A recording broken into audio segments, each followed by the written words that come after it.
¿Qué enseña la Biblia sobre el dinero? Vamos a estudiar sobre las provisiones de Dios, el maná, el capital y el diezmo. Vamos a estudiar la sabiduría de la Biblia sobre el dinero. ¿Cómo abordaron los profetas las cuestiones socioeconómicas en su tiempo? Las enseñanzas de Jesús sobre el dinero y las actitudes que debemos tener hacia él. Vamos a estudiar acerca de el materialismo, una visión baja de lo que son las bendiciones de Dios. Y vamos a estudiar también el materialismo, sus promesas desmentidas por sus resultados. También los peligros de la deuda. Vamos a estudiar la bancarrota. Vamos a estudiar también el dar, compartir y usar sabiamente los dones de Dios. Y por último, la manera de dar según las escrituras. Pero, ¿por qué necesitamos este estudio? Algunos hermanos consideran que no es necesario tener este tipo de estudios, puesto que tratan de asuntos materiales y más, como considera el mundo, del dinero que lo consideran sucio.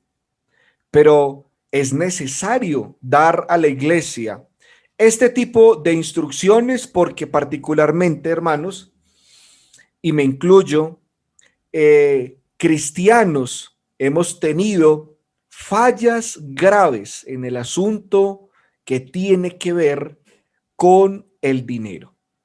Pero cuando se habla de dinero, ¿cuáles son sus problemas? O mejor dicho, cuando se trata de dinero, ¿cuál es el problema más grande que usted enfrenta? Cuando a usted le pagan, ¿no le alcanza el dinero? Después de unos días de recibir el pago, ¿ya lo ha hecho ojo de hormiga? ¿Es usted de los que se podría señalar como un disipador de bienes? ¿O es usted de los que tiene una cantidad de deudas que lo tienen hasta el cuello? ¿O es de los que en algún dado momento usted ha defraudado por medio del dinero? ¿O ha hecho usted un chanchullo, un torcido para usted obtener un dinero, cueste lo que cueste? Cuando se trata de dinero, ¿cuál es el problema más grande que usted enfrenta? Entonces, sí debemos estudiar, hermanos, el tema que tiene que ver con el dinero.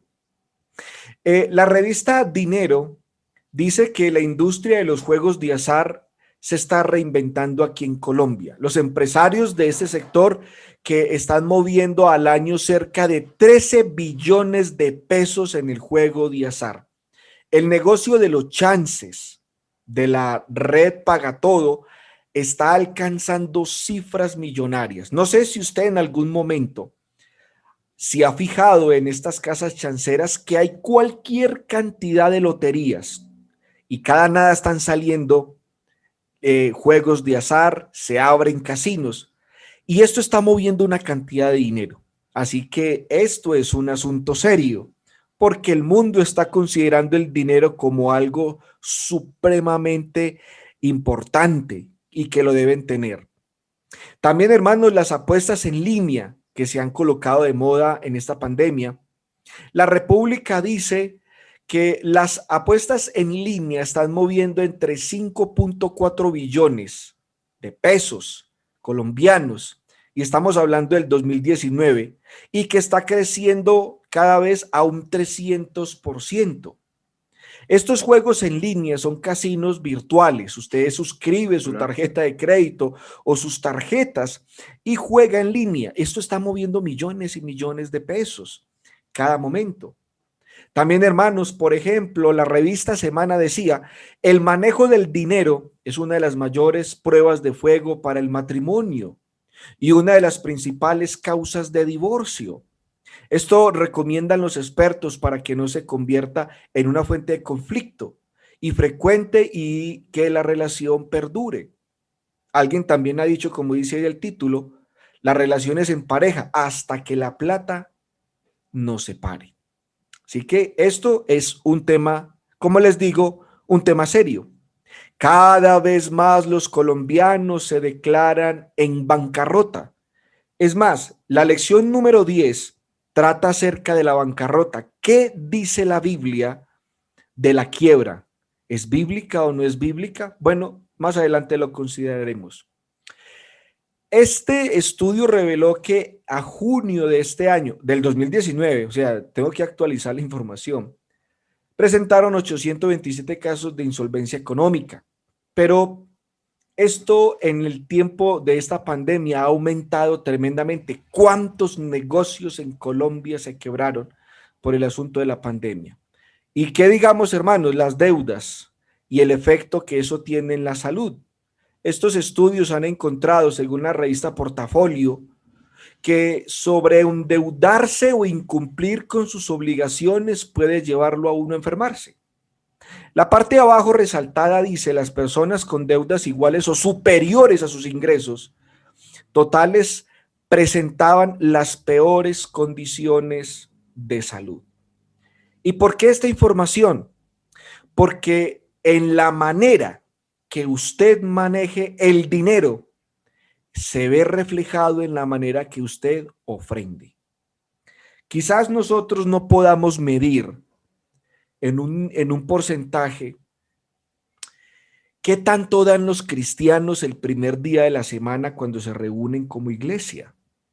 Pero en los Estados Unidos tienen un sistema de servicio de análisis de impuestos internos que miden cómo las iglesias, el dinero que recaudan, llega a ser casi como el 2.2% de lo que las iglesias puedan demostrar como entradas de los miembros. Así que el gobierno lo determina que es una cantidad demasiado baja en comparación con la cantidad de cosas que los americanos obtienen de otras maneras, o el aporte o el pago que ellos hacen para otras cosas, vuelvo y repito, con relación a lo que se da en la iglesia del Señor. No lo quiero juzgar, no quiero sentarme aquí como un juez para decirle a usted que su ofrenda es una ofrenda injusta.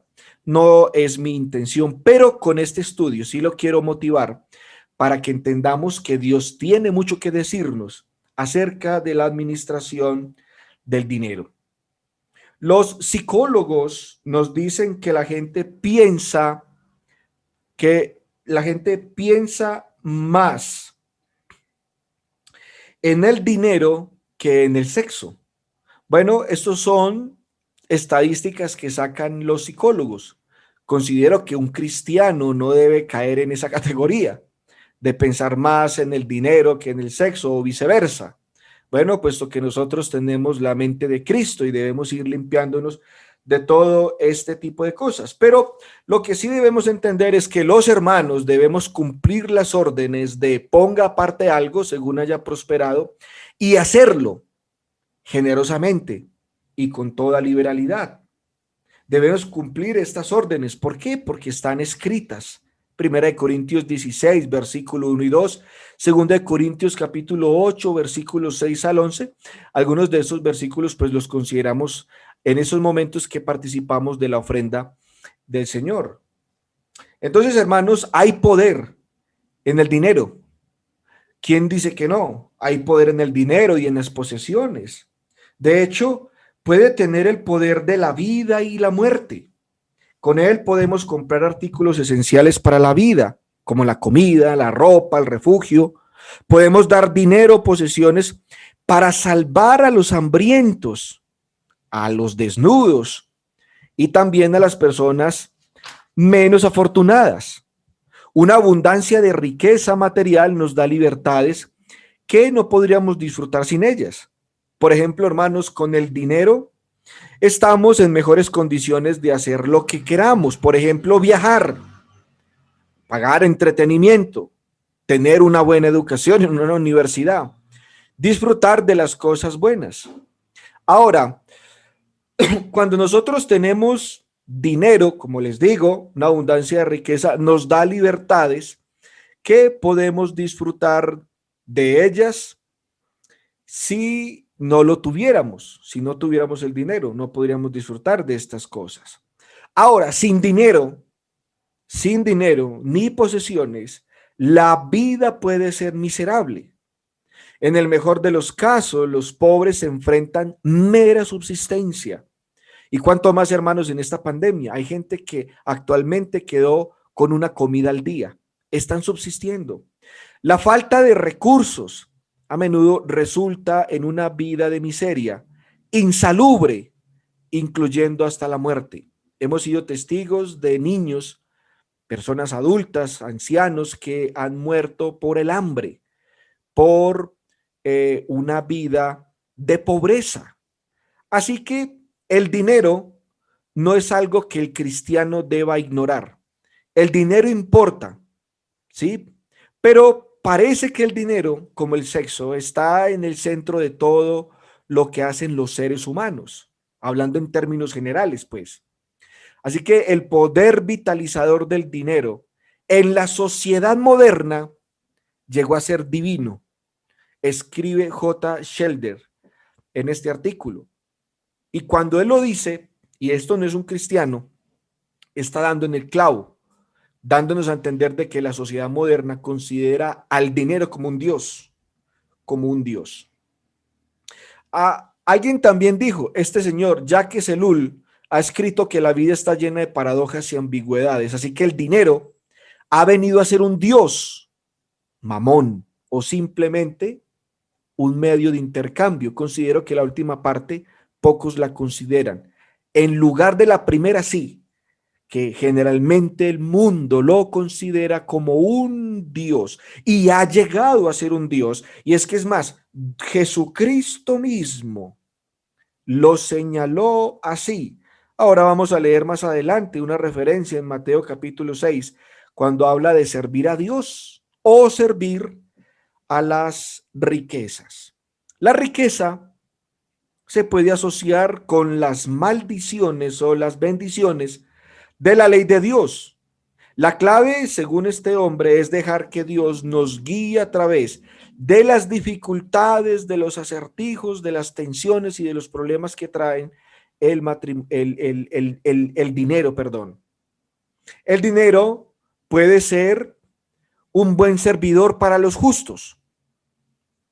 O sea, pues el justo o el cristiano puede hacer un buen uso del dinero. Esto es lo correcto. Esto es lo ideal según las escrituras, no al contrario. O sea, pues vuelvo y repito, el dinero puede ser un buen servidor para los justos, pero también puede llegar a ser su amo, que generalmente es donde caemos muchos de nosotros. En lugar de hacer buen uso del dinero, el dinero llega a ser nuestro amo y nosotros llegamos a postrarnos ante él en el sentido de que vivimos en función del dinero. Esto es un riesgo para el cristiano. Jesús dice en Mateo 6:24, ninguno puede servir a dos señores, porque o aborrecerá al uno y amará al otro, o estimará al uno y menospreciará al otro. No podéis servir a Dios y a las riquezas. Jesucristo señaló un peligro inminente. Es que el dinero puede llegar a desplazar a Dios mismo y ser entronado en el único lugar que le corresponde al Señor. Cuando usted sirve a las riquezas, cuando su Dios es el dinero, no podemos servir de la misma manera al Señor. Hay dos amos que quieren gobernar el mundo, Dios y Mamón. ¿Cuál de ellos dos sirve usted? Tristemente hay cristianos que tienen problemas con el dinero y sirven de una o de otra manera a él. Pero alguien de carácter firme es capaz de controlarlo. Conozco pocas personas que tienen la capacidad y el carácter fuerte de poder tener dominio sobre este Dios, como Jesucristo lo describe, que es el dinero. Si no tenemos el carácter suficiente, hermanos, tarde que temprano el dinero se convertirá en un ídolo y a quien servir. Pero parece, hermanos, no necesitamos estadísticas. simplemente usted considere a los que viven a su alrededor. Parece que la mayoría de la gente está siendo gobernada por el dinero la mayor parte de la semana, dejando entonces solo una pequeña cantidad para el domingo. Vuelvo y lo digo, parece que la mayoría de la gente está siendo gobernada por el dinero la mayor parte de la semana. Y cuando llega al domingo, simplemente lo que tiene para dar quizás sea muy poco para la obra del Señor. Esto produce entonces, hermanos, una división en la fe. Produce una personalidad moralmente dividida y una perspectiva del domingo frente al lunes sobre la fe y la vida espiritual. Pero muchos cristianos se sienten incómodos cuando se discute sobre el dinero y las posesiones en una clase bíblica o en un sermón. Hombres importantes dentro del mundo religioso como Thomas Jefferson, Karl Marx, fueron críticos de la religión, en parte porque vieron que la religión ignoraba la pobreza y no trataban de mirar más allá. Sin embargo, la Biblia declara que la religión pura y sin mácula ante Dios y el Padre es esta: visitar a los huérfanos y a las viudas en sus tribulaciones y guardarse sin mancha del mundo. Santiago capítulo 1, versículo 27. Así que necesitamos una perspectiva bíblica sobre el uso del dinero y las finanzas. Y déjeme decirles lo siguiente, hermanos, para que lo tenga presente. No podemos separar nuestras vidas espirituales de nuestro dinero. Como lo usamos y lo que pensamos de él determina nuestra espiritualidad. Sí, señor, como lo yo. No podemos nosotros separar nuestras vidas espirituales de dinero. Como lo usemos y lo que pensemos acerca de él dirá mucho de nuestro cristianismo. Si usted no comprende esta relación, como muchos no lo han hecho, ha resultado en una falla para ver realmente cómo este último aspecto del dinero refleja la naturaleza real del primer punto que les digo, o sea, pues de nuestra vida espiritual. No es inusual que los miembros de la iglesia hagan estudios exhaustivos de todo lo que la Biblia dice sobre la fe, el bautismo, el matrimonio, el divorcio, el nuevo matrimonio. Hacemos revisión exhaustiva y profundos estudios sobre Jesús, los apóstoles, los escritos del Nuevo Testamento, sobre la salvación, sobre la iglesia, sobre la santidad, sobre la moral. Pero hay muy poco esfuerzo por explorar lo que la Biblia dice sobre las posesiones materiales. Es la realidad, hermanos. Los miembros de la Iglesia de Cristo tenemos una serie de opiniones dispares sobre el lugar apropiado del dinero y las posesiones en la vida del cristiano. Muchos cristianos ven las cosas materiales como totalmente temporales o terrenales y no le dan una calidad espiritual al dinero. Algunos de nuestros puntos de vista son demasiado simples y se centran solo en un aspecto de lo que las escrituras enseñan sobre el dinero y las posesiones. Para muchos de nosotros es fácil ignorar lo que la escritura no se ajusta a nuestra perspectiva sobre el dinero y luego resaltar las otras que apoyan nuestro punto de vista. Así que, hermanos, vamos a mirar las opiniones falsas o limitadas sobre las cosas materiales. Punto número 1. Algunos creen que Dios quiere que cada cristiano sea rico. Eso es una idea que hay hoy en día. Esto es una idea que se ha popularizado en el mundo religioso. Por ejemplo, Jim Baker, Oral Roberts, Benny Hinn, Kenin y Gloria Copeland y otros, Dante Gebel, bueno, no sé, Cash Luna, bueno, Maldonado, todos estos televangelistas enseñan un evangelio como este. el que Dios quiere que cada cristiano entonces sea rico. Esto es un evangelio de Disneylandia, donde los buenos siempre se hacen ricos y viven felices comiendo perdices, en los cuentos de Hollywood, ¿no? En los cuentos de Disneylandia. Así que esta posición considera que ser rico es equivalente a ser espiritual.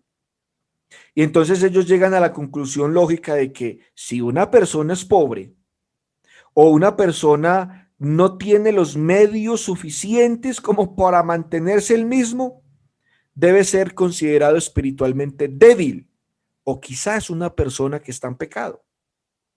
Estos televangelistas de la prosperidad, del evangelio de la salud y el evangelio de la riqueza, han sincretizado o sincretizan, perdón, el cristianismo con el individualismo egoísta y el materialismo. Están revolviendo, hermanos, lo que son el cristianismo con una posición egoísta en cuanto a las cosas materiales. Esto es una opinión falsa y limitada en cuanto a lo que son las cosas materiales. La segunda es el otro lado de la cabulla, que dicen que toda riqueza es malvada. Este punto de vista es opuesta a la primera. Quienes sostienen este punto de vista suponen que si alguien es rico, entonces lo hizo a través de una conducta pecaminosa o explotó a algunos. Este enfoque supone entonces que los ricos son materialistas y los pobres no lo son. Desde este punto de vista, la pobreza entonces es una virtud. Una simple vida de subsistencia es todo lo que se permite en este punto de vista. Bueno, el punto número 3 o el enfoque falso número 3 es que el cristiano debe depender totalmente de Dios para sus provisiones. Así que si una persona se esfuerza por promover su propio bienestar y prosperidad, está mostrando una falta de fe en Dios. Este punto de vista no permite que una persona planifique el futuro.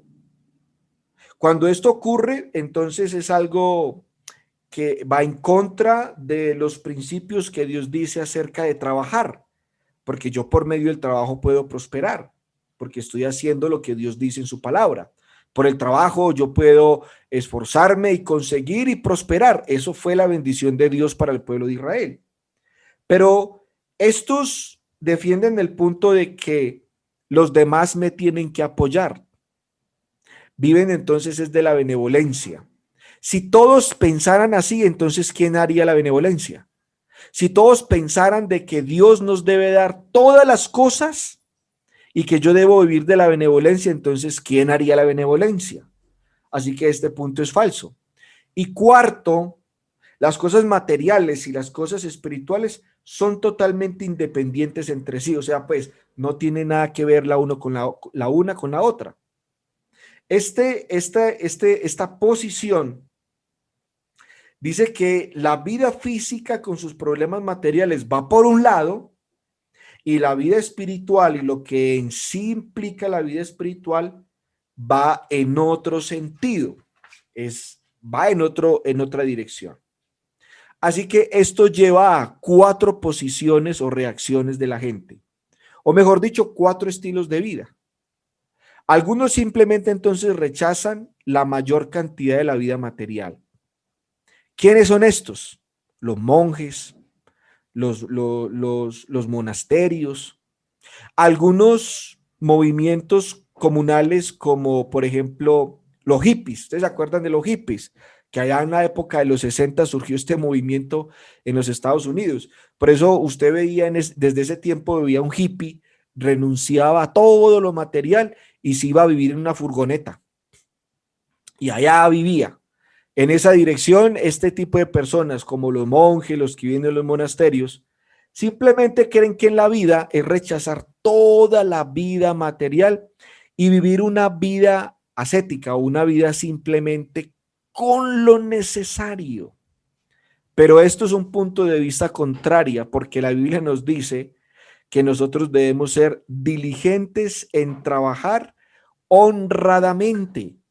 y por medio del trabajo poder tener una buena posición económica, siempre y cuando lo manejemos bajo los principios espirituales que Dios dice en su santa palabra. Ahora, el otro extremo es que algunos se han sepultado. Es la reacción opuesta, es la inmersión total en el mundo material, centrándose únicamente en la adquisición del dinero y las posesiones. Así que, hermanos, mire, hasta acá estas dos formas de vida. Algunos han renunciado a toda la vida material pensando que esa es la manera. Y otros se han hundido completamente en todo lo material pensando que esa también es la manera. Estas dos posiciones son antibíblicas. Ninguna de las dos la apoya las Sagradas Escrituras. Es más, esta es condenada porque, por ejemplo, Juan dijo en 1 Juan 2, 15 y 17, no améis el mundo ni las cosas que están en el mundo. Si alguno ama al mundo, el amor del Padre no está en él. Jesús declaró, hermanos, que los hombres y las mujeres cristianas vivimos en el mundo, pero no somos parte del mundo. Juan capítulo 17, versículo del 15 al 19. La posición,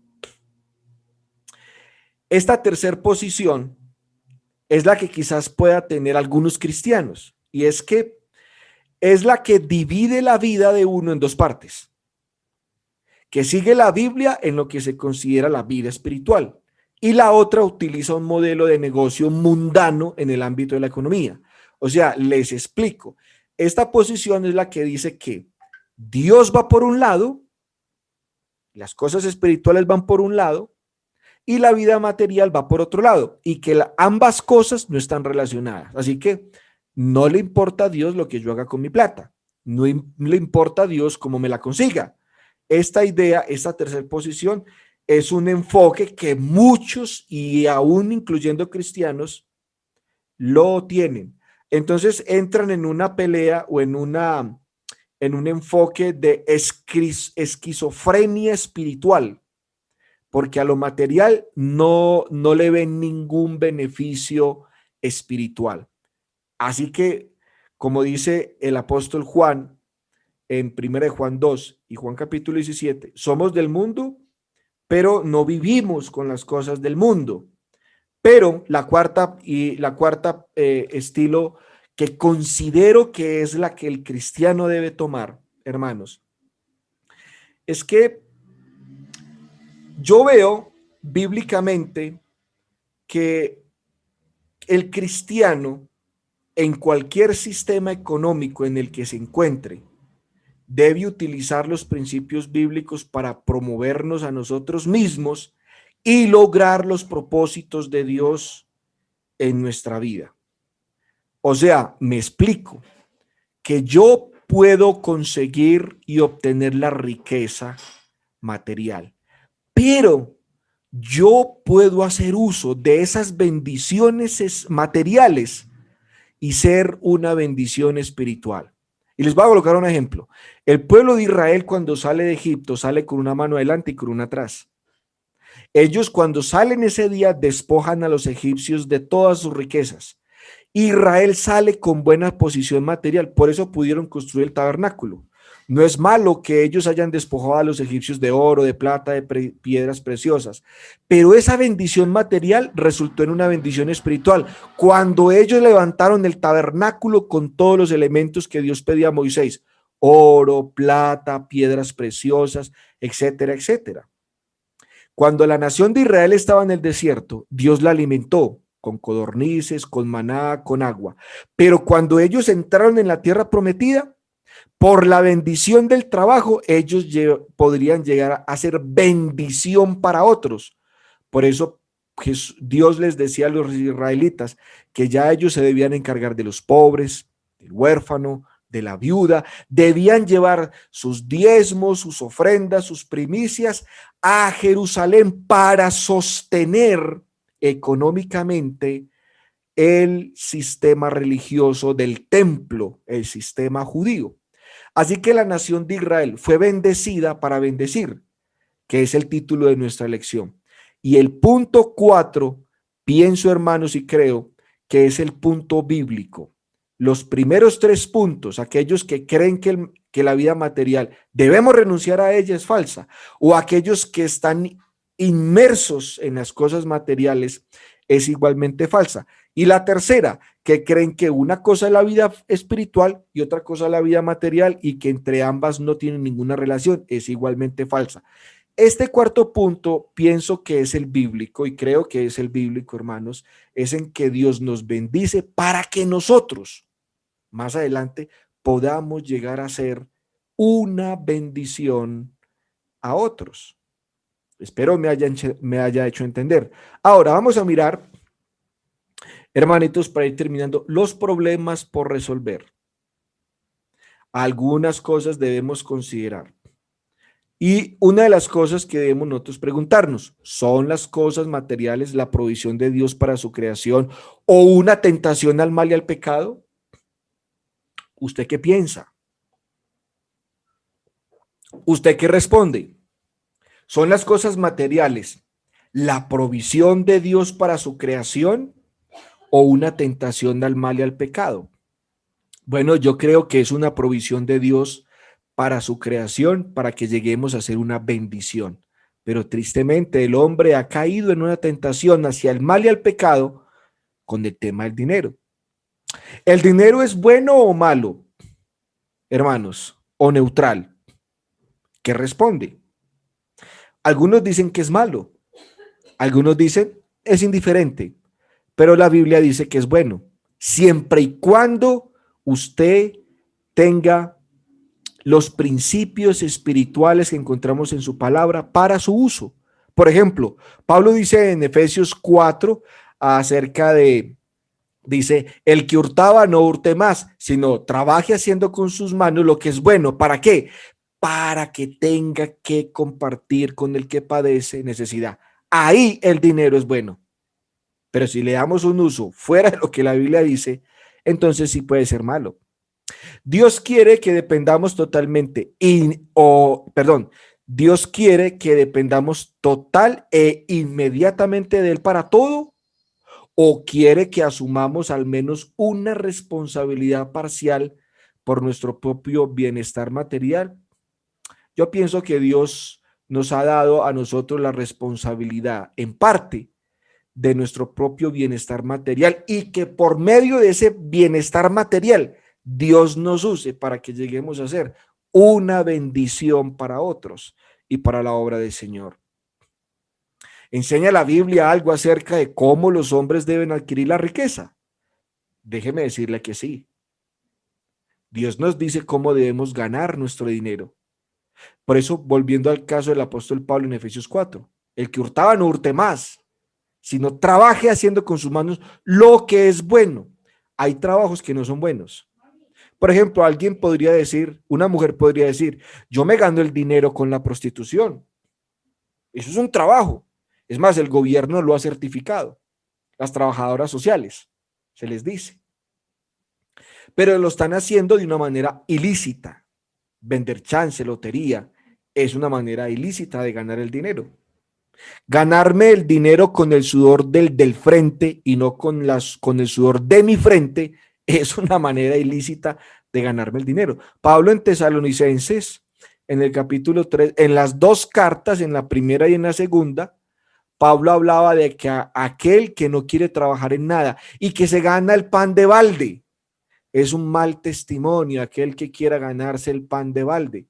Si usted estudia la mujer de Proverbios 31, la mujer virtuosa, dice, no come el pan de balde. O sea, pues que es una mujer que en la casa trabaja y es digna de su salario. Pero hay mujeres que en la casa se lo ganan de balde, o sea, no hacen nada, la ropa sucia, la casa desordenada, llega el marido, no hay comida preparada, entonces están ganando el pan de balde. Hoy la invito para que si usted estudie la mujer virtuosa de Proverbios 31, que habla un principio en ella, dice, no se gana el pan de balde.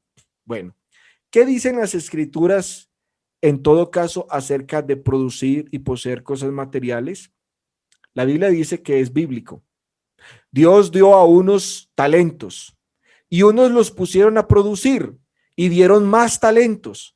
O sea, Dios a mí me ha dado la capacidad de producir y poseer cosas materiales y multiplicarlas, pero para que yo llegue a ser una bendición. Por eso el plan de este estudio es bendecidos para bendecir. ¿Hay alguna conexión entre cómo usamos nuestras finanzas y nuestra madurez espiritual? Sí, hay una conexión y una conexión muy tremenda. Como usted use sus finanzas, dice mucho de su cristianismo y qué tan maduro es espiritualmente. Así que, hermanos, el dinero es un tema común en la Biblia. Para ir terminando y no echarles más carreta, hermanos, mire, la Biblia dice más sobre el dinero que de el cielo y el infierno juntos. Sí, señor, como lo escuchó. Y vuelvo y se lo repito. La Biblia dice más sobre el dinero que el cielo y el infierno juntos. Hay algo sobre la riqueza material y la pobreza en que todos los segmentos principales de la Biblia, desde Génesis hasta Apocalipsis, lo señala. Es más, alguien se tomó la tarea y llegó a la siguiente información. La investigación de este escritor dice que 2350 versículos en la Biblia tratan sobre el dinero. Así que la Biblia sí habla del dinero como un tema supremamente importante.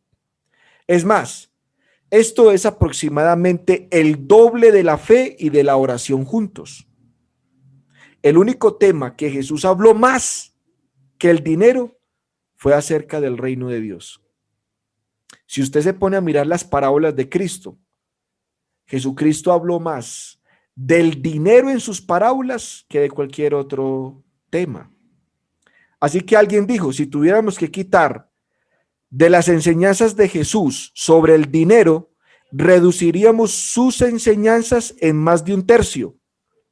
16 de las aproximadamente 38 parábolas de Jesús tratan acerca del dinero. Y uno de cada 7 versículos en los primeros 3 evangelios, de alguna manera, nos muestran y nos señalan el asunto del dinero. Así que yo me imagino cuando Jesús dio sus enseñanzas sobre el dinero, llegaron a ser las más desconcertantes para quienes lo escucharon por primera vez y quienes leyeron sus palabras hoy. La enseñanza del Señor casi siempre nos deja pensando, examinándonos y a veces sintiéndonos culpables. Es más, el apóstol Pablo dice en 1 Timoteo 6:10, porque raíz de todos los males es el amor al dinero, el cual codiciando algunos se extraviaron de la fe y fueron traspasados de muchos dolores. Algunos ya se extraviaron de la fe, se fueron lejos porque se fueron buscando el dinero. Así que, hermanos, a muchos les ha pasado lo de Lot, que Lot, cuando se separa de Abraham, ve hacia la llanura del Jordán y encuentra que la tierra es de pastos, de aguas, de riego, para cría de ganado. Y se alejó hacia Sodoma, buscando la prosperidad económica. Pero ¿qué le pasó a Lot? Hermanos, perdió lo que vale más en la vida, la fe. Su familia en el Señor fue trastornado profundamente. Así que, hermanos, cualquier enseñanza que encontremos nosotros en la Biblia sobre el dinero, no debemos ser oídos sordos, debemos considerarla porque, como les acabé de decir, hermanitos queridos, Dios tiene mucho que decirnos acerca de la administración del dinero.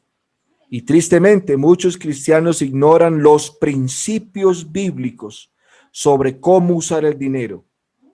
Así que yo los invito, hermanos, para que los domingos a esta hora podamos nosotros aquí juntos al pie de las escrituras poder nosotros aprender lo que Dios nos dice acerca del dinero.